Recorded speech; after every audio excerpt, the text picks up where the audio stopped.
SMNI Presidential Debate 2022. And thank you to everyone who have been staying with us this whole evening. We're down to our last two panelists' questions. And our next question is going to come from the Chairman and CEO of the Manila Times, Mr. Dante Clink Ang II. Mr. Ang, your question, please. Thank you. I'd like to turn your attention now to education, which I believe is relevant in preparing the country to compete in the future. Mostly, the initiatives in this sector included raising the salaries of teachers. But what is not mentioned in the policy work is that these increases favor only those in the public school system. In fact, the private education system has suffered unintended consequences involving mainly the migration of teachers from the private to the public sector. This is an added strain on the private schools, and it imperils the jobs of hundreds and thousands of teachers, administrators, and other employees. They have been reminding lawmakers and policymakers that the 1987 Constitution recognizes the complementary roles of public and private institutions in the educational system, according to Article 14, Section 4, Subsection 1. My question is, as President, how will you execute the constitutional provision on complementarity in education so that we have a stronger educational system built on a true-to-form public-private partnership? And the first candidate to answer that question would be Secretary Abella, then we'll have Calyodi, Secretary Gonzales, and Senator Marcos. I'm familiar with the problem because we run a secondary school. And that's true that many of them just leave. Now, offhand, what do you do? But basically, I think what we could do is if we could provide, for example, certain, if government could actually provide private schools with additional benefits and leeways in terms of support, not necessarily direct dolouts, but actually, for example, holidays, tax rebates, rebates along that line. But definitely, it's something that needs to be attended to, and it's something that has to be responded to as soon as possible, and basically, it should be considered as a top priority. Thank you. Thank you, Secretary Abella. Calyodi, same question. Mas talaga ang dapat gawin ay mas magbigay talaga yung gobyerno ng mas mataas na atensyon dito sa sektor ng edukasyon. At dapat hawag niyang buong-buo na talagang ipinagpapaubaya doon sa private that nagre-resulta ito ng madaming problema para doon sa ating mga mag-aaral. Turing natin na importanteng sektor ito na yung edukasyon at yung responsibilidad talaga ng gobyerno natin itaas to the maximum na akuin niya yung responsibilidad na tiyakin na yung sektor ng edukasyon natin ay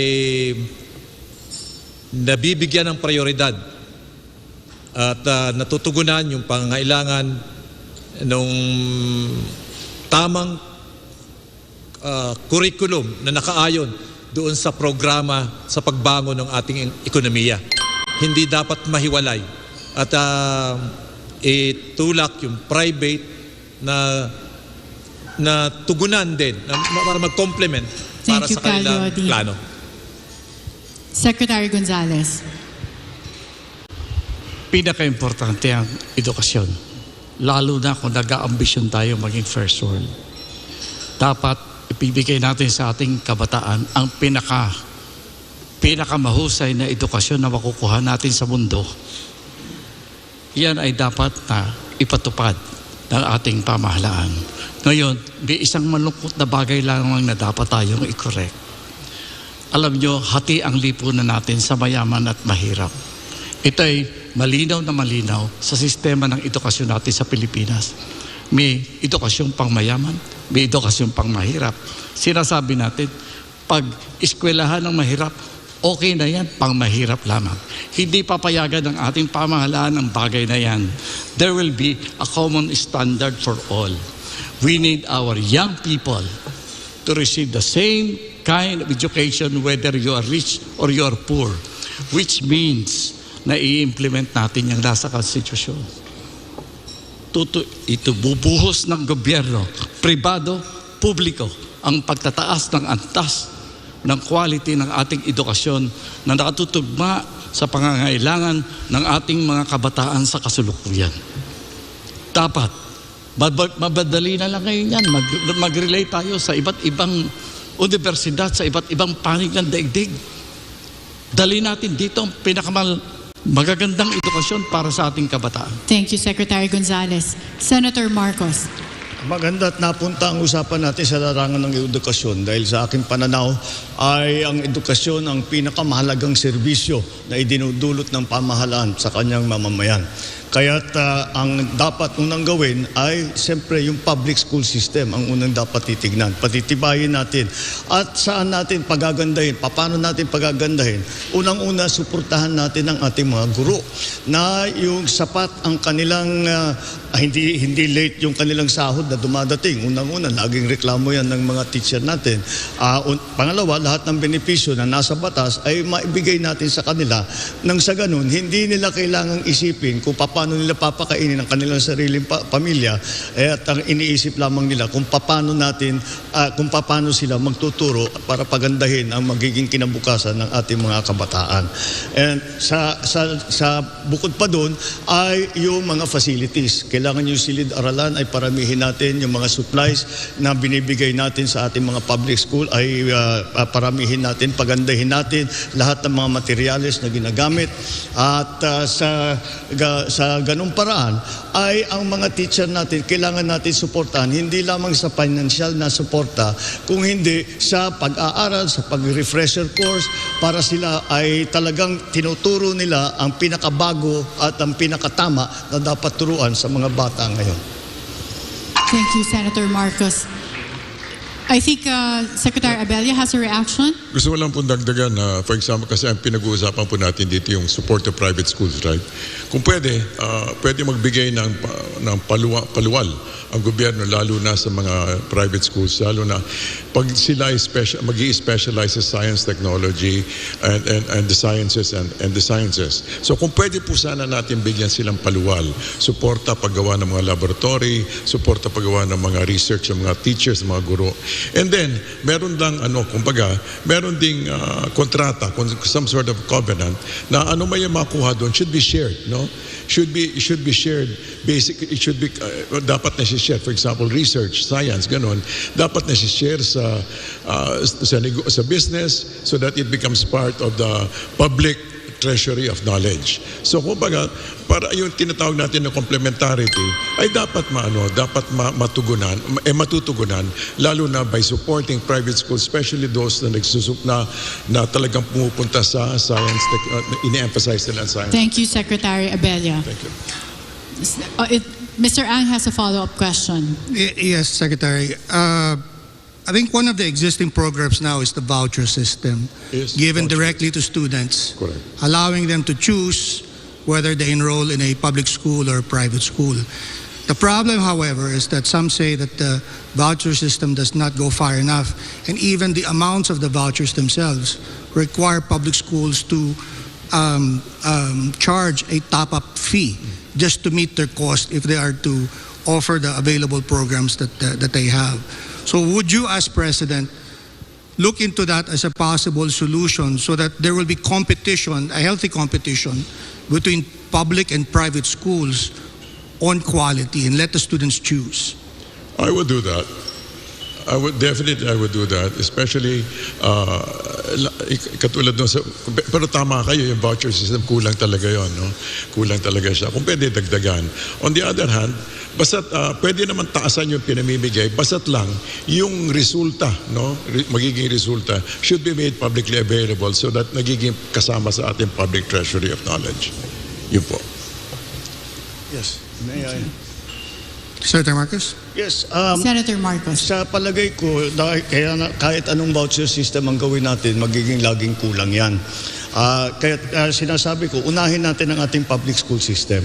Ngayon, paramihin natin ang ibinibigay ng pamahalaan na scholarship para yung mga deserving, yung mga napakasipag at napakatalino at napakatalented ay mabigyan ng pagkakataon na makapunta sa kahit anong eskwela. Hindi lamang dito sa Pilipinas, marami tayong scholarship programs na nanggagaling sa iba't ibang ahensya ng gobyerno. At sa ganung paraan din, maaari nating i-encourage. Sabihin natin, kailangan natin ng agronomist. Di gumawa tayo ng scholar para maglabas tayo ng maraming scholarship fund para sa mga agronomist. Gusto natin na paramihin ng ating engineer. Ganun din. Kaya siguro, yan ang maaari nating magawa para bigyan ng pagkakataon ang nanggaling sa public school na makapag-aral sa mamahalin na private school. Thank you, Senator, I'm not sure if you're familiar with a study commissioned by COCOPEA. This is the Coordinating Council of Private Education Associations of the Philippines. They did commissioned a study around 2020 where the results were the returns on investment by private schools resulted in higher returns than the investments in the private educational system. So in a sense, there's private capital being invested for a public good. And yet, the private school system is saying that they are not given an even playing field because all of these initiatives, although well meant, somehow have these unintended consequences that work against the private educational sector's economic interest. Well, the very nature of a public school as opposed to a private school is different. And as you say, the private capital is being expended to run that private school. And therefore, the decisions on how they run that school depends on the management of that school. Now, the public school is something we have control over. And that is why I think that we should focus our efforts first in the public school system. And the private schools will again find maybe if they need that, if that is what they need additional capital because it is not only an educational institution, but it is also a business. And therefore, they have to make those decisions themselves. Now, if we improve the quality of the teaching in our public schools and the support that we give our teachers, then I think we can even out that playing field that you're talking about. Any reactions from our candidates? Follow up. Okay. Mr. Ang has a follow-up question. Just the other day, one of our columnists, Father Rani Aquino, came out with a column warning against a measure in the Congress, House Bill 10282, which basically makes the Commission on Higher Education a very domineering institution in an environment where the private schools already feel that there's policy overreach and overregulation. They feel that this atmosphere stifles innovation in education, and because they are getting higher returns on their investments, it seems like it would be a wrong move to further empower these educational institutions to continue these domineering policy work over the education system. Would you have a comment? Well, I don't think that is not a systemic problem. That is a policy problem. And that is how we should address it. The system is not at fault here. It is the policy that's being undertaken that causes this dysfunction that Father Rani has been talking about. Any other reactions from the other candidates with regard to that question? It is a policy matter, not a structural problem. Yeah. Okay, thank you. And now we'll move on to our next question from our panelists. Can I follow through Dante's question? Okay, before we leave that topic, Sure. Yeah, Professor because- Carlos. Yeah, before you call on MJ. Well, I'm an educator, and I have been teaching for the past 55 years. You know, I started teaching when I was 20, so I'm 75 now. So education is really so pivotal to my professional life. The empirical evidence suggests to us that effective learning happens on the basis of two factors. First, the mastery of the subject matter by the teacher, and two, a fairly high level of motivation by the student, and they are interacting. Therefore, if you want to do any policy changes, that means you pay attention and you invest on the teacher. Do not invest on air-conditioned rooms, classrooms, etc., because these things can happen even under the papaya tree. But if the teacher is bobo, no learning happens. So that means if you have limited number of pesos, put it on the training of teachers.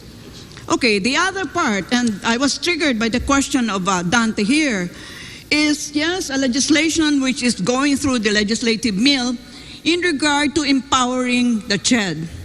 Why in heaven's name did we divide our education system into a DepEd, K-12, a CHED, and kung bobo ka, diyan ka na lang sa VOCTEC, ha? No? I remember, ang uncle ko sabi niya dun sa isang bobo kong pinsan, ay nako kasi mahina naman ulo mo, mag-teacher ka na lang kaya o mag-military. Oh my God! yung bobo yung gagawing teacher, no? So, education is so pivotal to the life of our nation.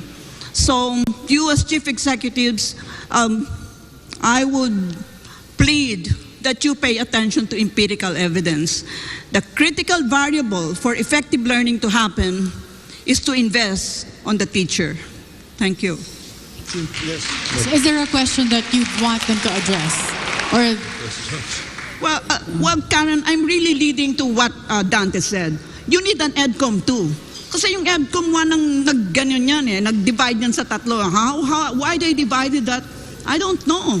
There's something so brainless about this division. Well, Karen, if I may add, recently, referring to another editorial I wrote, there's some conflicting studies on the level of interest of learners in sciences and mathematics, in STEM. And of course, this is contradicted by the DOST study saying otherwise. But the original study by PIDS was saying that the normal approaches, such as giving scholarships, may not be enough to interest young learners into going into STEM. And I was wondering if you have any thoughts on maybe addressing that particular issue.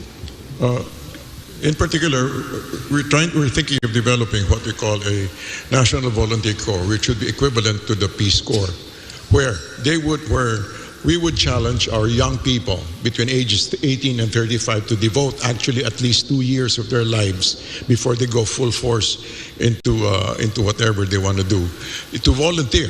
And what would they do? They would become part of community building, teaching especially students in the rural areas, those who would be in public schools. And they would be emphasizing at least 3 things. Number 1, mastery of reading, writing, and arithmetic, so that and if possible, in the mother tongue before they do it in English.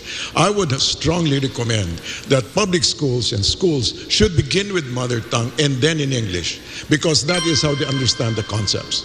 That's one. All right. Well, the other one is if this National Volunteer Corps could actually help become models of what it truly means to become a person of integrity. Thank you.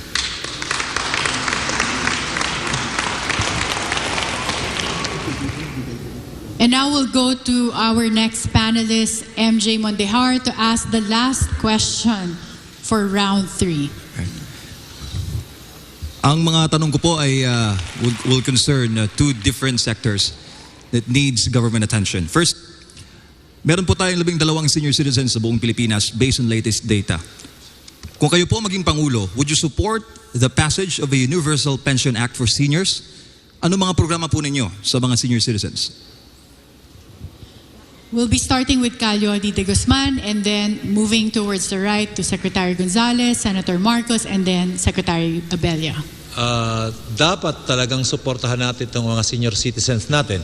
At tingin ko dapat ding payagan natin na yung mga senior citizens ay mapayagang magpatuloy sa pagtatrabaho sa mga trabahong kailangan nila na makakatulong sila. Ibig sabihin, hindi ito yung mga mabibigat na trabaho.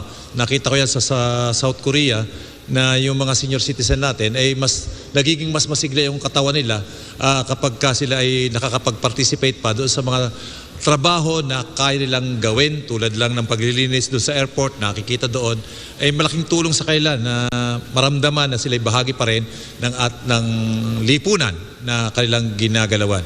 At the same time, dapat magkaroon sila ng mataas na tulong, hindi lamang doon sa kanilang benefits na nakukuha sa SSS o GSIS, kundi dapat sa healthcare nila ay matugunan ng gobyerno dahil halos yung kailang tinatanggap na pensyon ay nauubos lamang doon sa panggamot. Pero sa usapin ng kailang pagkain, kalusugan ay wala na. Kaya tingin ko dapat maglaan ng pondo yung gobyerno para patulungan natin yung ating mga senior citizen. At makagawa ng isang bagay na magiging makakapag-participate pa sila doon sa sa production ng ating lipunan. Thank you, Calyodi. Secretary Gonzales. Okay na po sinabi ni Calyodi. Thank you, Secretary Gonzales. Senator Marcos. Well, siguro ang pinakauna, bago pa tayo magpapasa ng bagong batas na napakahilig nating gawin, hindi pa natin na-implementa yung batas ngayon sa pagbigay ng benepisyo para sa mga senior citizens, para sa mga retirees.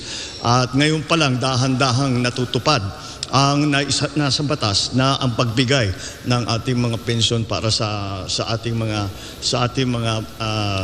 senior citizens.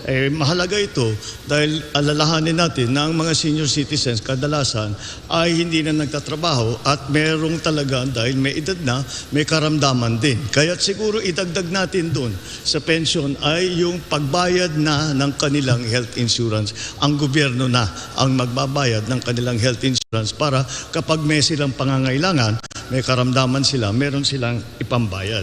Ang isa pang hinaharap na problema ng ating mga senior citizens ay yung age discrimination na sinasabi dahil kahit nais pa nilang bumalik sa trabaho ay hindi na sila tinatanggap dahil sasabihin, ba't pa natin kukunin yan? Hindi natatagal yan, mahina ng katawan yan, hindi na kaya yung trabaho. Kaya dapat yung ganyang klaseng pagpipili ng bata lamang para makapasok sa trabaho, kung kaya namang gawin ng isang nakakatanda, ay bakit we should not discriminate against them and allow them to continue to work. Thank you, Senator Marcos. Secretary Abella. Natural supporter talaga ako sa senior supports. Pero aside from that, I believe meron talagang dapat. Tulad ng, I believe in supporting the young, especially the first 1,000 days. At pangalawa, yung what I would call golden years. Katulad nun, provide them with health and then get them continually involved, especially in community service. Pwede pa sila pwede pa tumulong yan. And then grant them enough economic support. And then continue natin pagbigyan ng support para ang kanilang well-being ay maayos. So basically, yes, we continue to get them not only health insurance and stuff, pero kailangan din silang ma-involved sa everyday life ng communities. Thank you. Thank you, Secretary Abella. Second question. Okay. Para po ito sa mga IPs, kapatid nating IPs. Pabor po ba kayo sa pagsasabatas ng Department of Indigenous Peoples Affairs? Magkaroon po ng boses sa inyong gabinete para po sa mga IP. 18 million population po sila, owner of 48% of total land air in the Philippines. And what will be your legacy sa mga kapatid nating IPs? Thank you, sir. We'll start with Secretary Gonzales and then move towards the right to Senator Marcos, Secretary Abella, and then Calyodi. Yung sa karanasan ko po sa peace process, lagi kong nasasabi sa ating mga IPs, bakit ba lagi kayo sumasabit sa negosasyon sa MNLF, sa MILF, sa CPP, NPA? Bakit wala kayong sariling negosasyon para sa inyo? Kung mga kataon po na matutuloy ang ating autonomous regions, dapat bigyan natin ng isang autonomous region ang mga IPs. Isa sa Mindanao, isa sa Luzon. Kailangan may sarili silang lugar na magkakaroon na makikita ang yaman ng kanilang mga kultura, ang kanilang heritage.